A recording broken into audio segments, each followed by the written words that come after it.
स्वागत करते हैं आपका अपने YouTube चैनल समाधान अड्डा पर। आज का वीडियो है वीडियो नंबर 2 होने जा रहा है। फर्स्ट वीडियो में हम भारत का इतिहास, उसके बाद नीचे देखिएगा प्राचीन भारत यानी फर्स्ट नंबर प्राचीन भारतीय इतिहास के स्रोत ये डाल दिए हैं।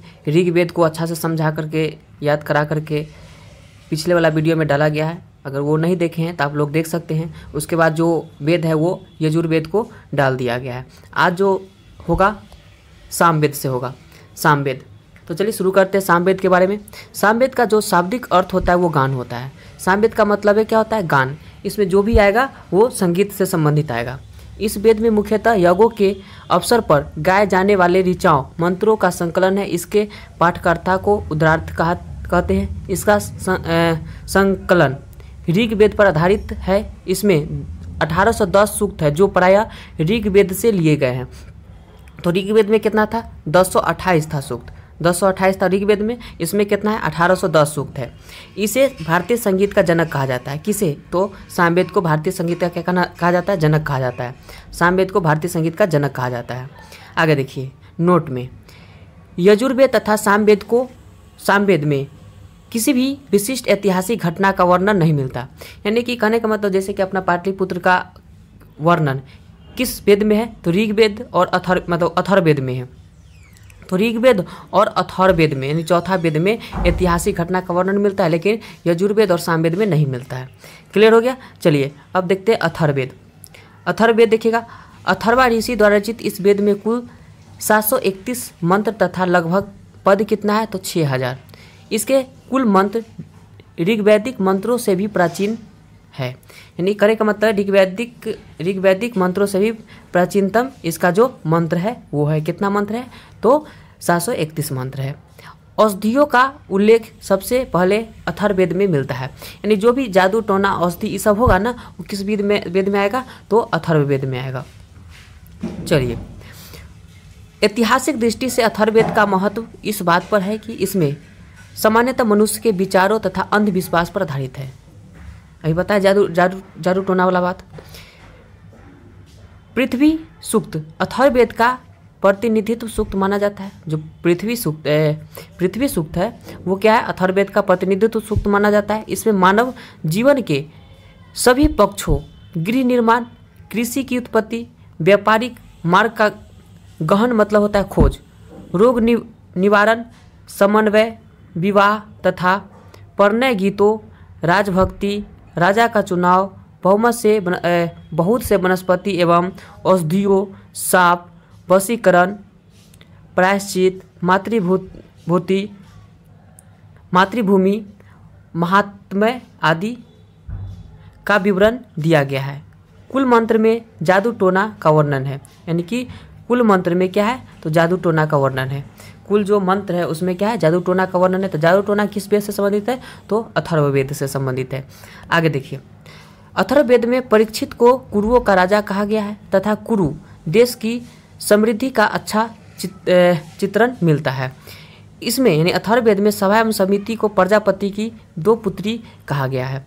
वेदों की भी कई शाखाएं हैं जो वैदिक अध्ययन और व्याख्या से जुड़े विभिन्न दृष्टिकोण का प्रतिनिधित्व करती है। साकल शाखा है वो ऋग्वेद से जुड़ी एकमात्र जीवित शाखा है।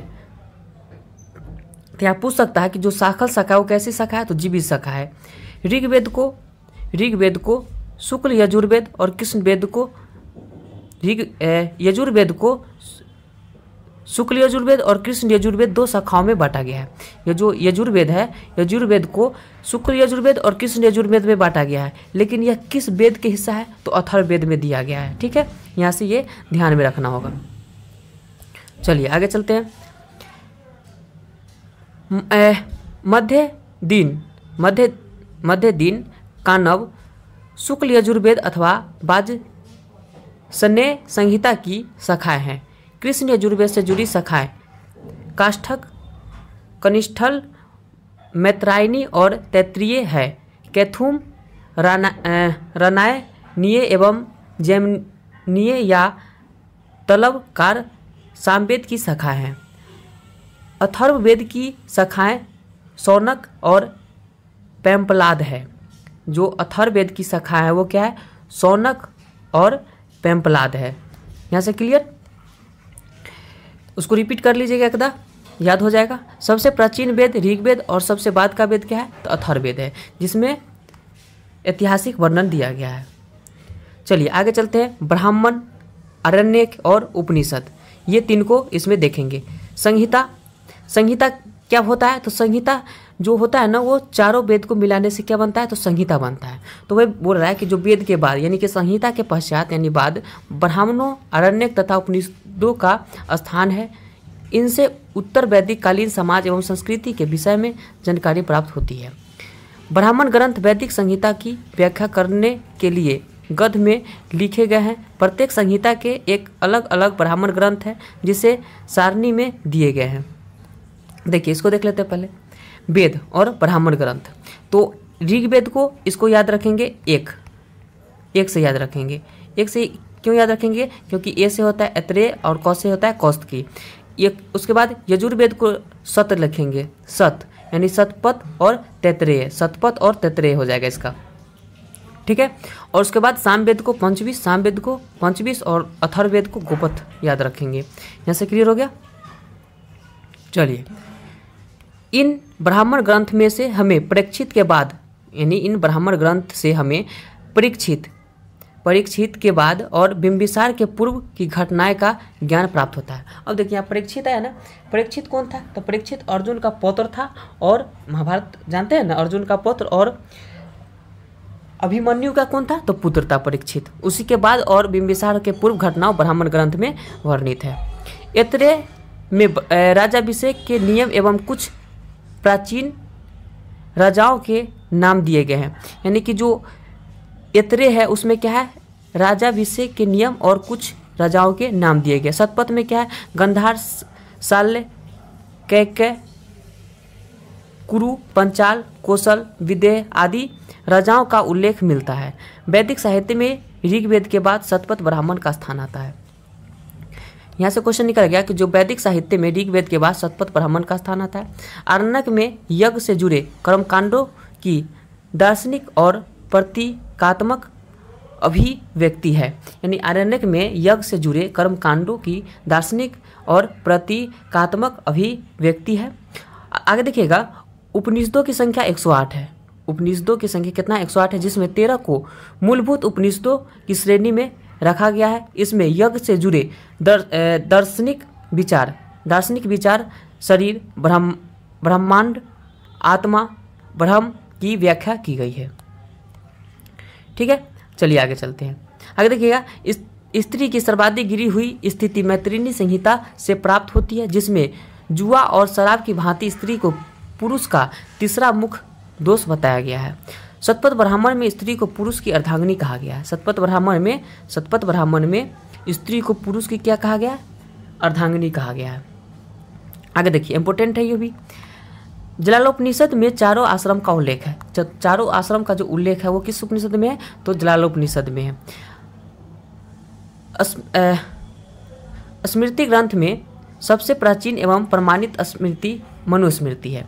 स्मृति ग्रंथ में सबसे प्रमाणित और प्राचीन कौन है तो मनुस्मृति है। यह शुंग काल का मानक ग्रंथ है। यह क्या है शुंग काल का मानक ग्रंथ है। नारद स्मृति गुप्त काल के विषय में जानकारी प्रदान करता है। चलिए यहाँ से क्लियर हो गया। उसके बाद चलते हैं वेदांग और सूत्र देखते हैं। वेदांग और सूत्र। वेदों को भली भांति समझने के लिए 6 वेदांग की रचना किया गया। वेदांग कितना है 6, वेद कितना है 4। तो वेदों को भली भांति समझने के लिए वेदांग की रचना की गई। ये है शिक्षा, कल्प, निरुक्त, व्याकरण, छंद, ज्योतिष। तो शिक्षा मतलब शुद्ध उच्च शास्त्र, कल्प मतलब कर्मकांडीय विधि, निरुक्त मतलब शब्दों की व्युत्पत्ति का शास्त्र, व्याकरण, छंद और ज्योतिष आते हैं।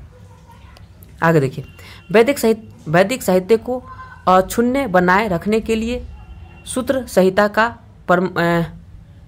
प्रणयन किया गया। स्रोत, गृह, कर्म, धर्म सूत्रों के अध्याय से हमें यज्ञीय विधि विधानों, कर्मकांडों तथा राजनीतिक विधि एवं व्यवहार से संबंधित महत्वपूर्ण बातें ज्ञात करते हैं।